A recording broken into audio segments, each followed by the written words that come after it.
Introduction. Bienvenue dans La combinaison gravité, le vol au bout des doigts, un récit palpitant d'innovation, de dilemmes éthiques et du pouvoir de la technologie à transformer la société. Ce récit explore ce qui se passe lorsqu'une invention humaine repousse les limites de la mobilité et les conséquences imprévues qui en découlent. Au fond, ce livre traite de l'équilibre délicat entre progrès et responsabilité, et des choix que nous devons faire pour façonner un avenir meilleur. J'espère que vous apprécierez ce voyage dans un monde où le rêve du vol individuel devient réalité, ainsi que les questions morales qui surgissent lorsque la technologie repousse les limites de ce que nous croyons possible. Chapitre 1. L'étincelle de génie. Dans un atelier faiblement éclairé, encombré de fils, d'outils et d'inventions à moitié terminées, le docteur Victor Kane fixait le prototype devant lui. C'était différent de tout ce qu'il avait jamais construit, une combinaison métallique élégante, équipée de circuits complexes, de systèmes de propulsion et d'une ceinture de contrôle qui émettait une faible lueur bleue. Des années de recherche et de nuits blanches l'avaient mené à cet instant. Il l'appelait la combinaison gravité. Encore un test, murmura-t-il pour lui-même en ajustant ses lunettes. Il serra la ceinture autour de sa taille, prit une profonde inspiration et appuya sur le bouton d'activation. Aussitôt, il sentit la prise familière de la gravité se relâcher. Ses pieds se soulevèrent du sol et il flotta sans effort dans les airs. La combinaison gravité fonctionnait. Alors qu'il flottait, une vague de fierté l'envahit. Cette combinaison allait révolutionner le transport individuel. Fini les embouteillages et la dépendance aux combustibles fossiles. Les gens pourraient ne flotter jusqu'à leur travail, traverser des terrains difficiles et même participer à des missions de sauvetage. Les possibilités étaient infinies. Mais toute grande innovation s'accompagne de conséquences imprévues. Chapitre 2. Le lancement. 6 mois plus tard, la combinaison gravité était prête à être dévoilée au public. Les médias étaient en effervescence d'anticipation. Des rumeurs sur un dispositif de mobilité révolutionnaire s'étaient répandues comme une traînée de poudre, et le monde de la technologie était impatient de découvrir la dernière invention de Kane. Lors de la conférence de presse, Victor se tenait avec assurance devant une foule de journalistes et de curieux. Mesdames et messieurs, aujourd'hui je vous présente le futur du transport, la combinaison gravité. Il appuya sur le bouton d'activation de sa ceinture et s'éleva gracieusement au-dessus de la scène. Des exclamations et des applaudissements éclatèrent dans le public. Avec cette combinaison, chacun peut parcourir de courtes distances sans effort, échapper aux dangers en cas d'urgence et accéder à des endroits auparavant inaccessibles. Après la présentation, Victor fut assailli de questions par les journalistes. Dr Kane, quand la combinaison gravité sera-t-elle disponible pour le public? Quelles mesures de sécurité sont prévues?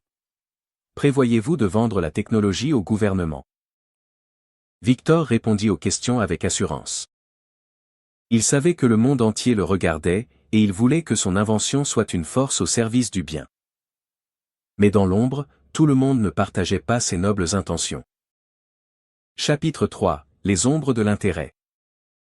Une voiture noire élégante attendait devant le lieu de la conférence. À l'intérieur, un homme en costume sombre regardait la retransmission sur une tablette, les yeux plissés d'intérêt. Impressionnant, murmura-t-il. Il rembobina les images de Victor flottant au-dessus de la scène et étudia chaque détail de la combinaison antigravité. Contactez le Dr Kane. Faites-lui une offre qu'il ne pourra pas refuser. Cet homme, c'était Elias Mercer, PDG d'Aerotech Industries, un sous-traitant de la défense réputé pour acquérir des technologies révolutionnaires par tous les moyens nécessaires. Pour Mercer, la combinaison antigravité n'était pas seulement un outil de mobilité personnelle, c'était un potentiel bouleversement dans la guerre moderne. Imaginez des soldats survolant les lignes ennemies, atteignant des endroits inaccessibles et menant des missions avec une facilité sans précédent. Mercer tapa un message sur son téléphone. Je veux un rapport complet sur Kane pour demain, famille, amis, faiblesse. Il nous faut un moyen de pression. Pendant ce temps, Victor retourna dans son atelier, ignorant la tempête qui se préparait autour de lui. Son téléphone vibrait sous les messages d'investisseurs, de responsables gouvernementaux et d'entreprises privées. Tout le monde voulait une part de la combinaison antigravité, mais Victor ne s'intéressait pas au profit. Il imaginait un avenir où son invention serait utilisée pour le bien de l'humanité. Ce qu'il ne réalisait pas, c'est que tout le monde ne partageait pas sa vision altruiste. Chapitre 4, l'offre. Une semaine plus tard, Victor reçut un visiteur inattendu dans son atelier. Elias Mercer entra, accompagné de 2 assistants.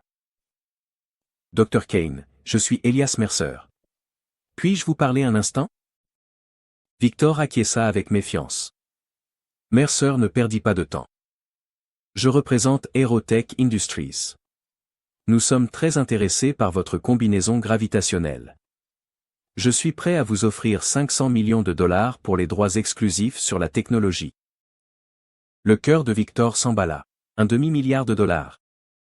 L'offre était tentante, mais il savait qu'elle comportait des conditions. J'ai créé la combinaison gravitationnelle pour aider les gens, pas pour un usage militaire, répondit Victor fermement. Le sourire de Mercer ne vacilla pas. Imaginez tout le bien que nous pourrions faire.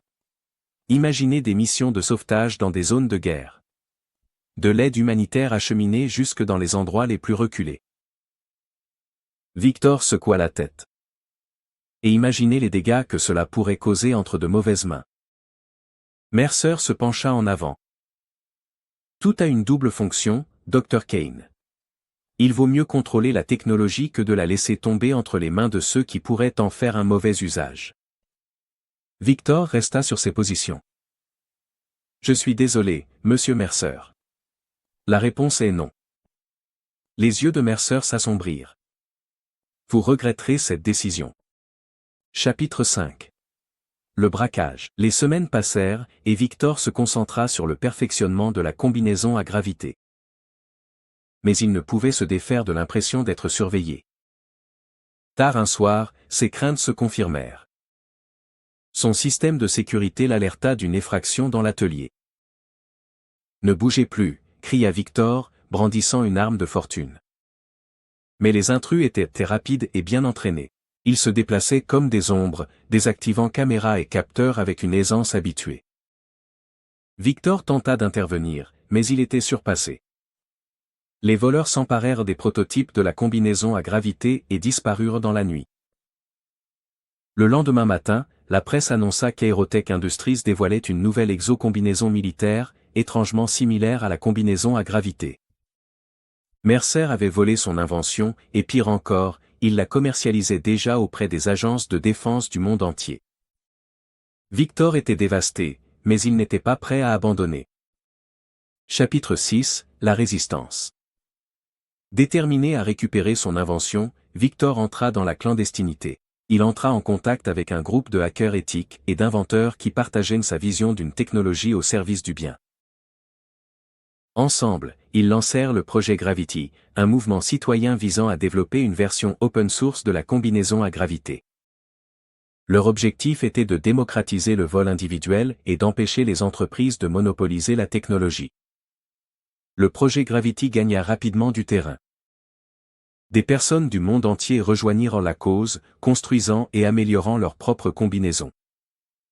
Des vidéos de civils utilisant la combinaison à gravité pour des actions humanitaires devinrent virales, déclenchant une conversation mondiale sur l'innovation éthique. Mais Aerotech n'était pas satisfait.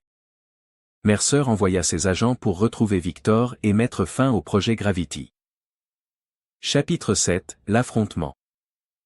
Lors d'une confrontation dramatique au siège d'Aerotech, Victor fit face à Mercer une fois de plus. « Tu as volé mon invention », dit Victor. Mercer esquissa un sourire en coin. « Et je l'ai amélioré, tu es dépassé, Kane. » Mais Victor avait un plan. Il activa une commande cachée dans le code de la combinaison à gravité, un dispositif de sécurité qui désactiva toutes les combinaisons non autorisées.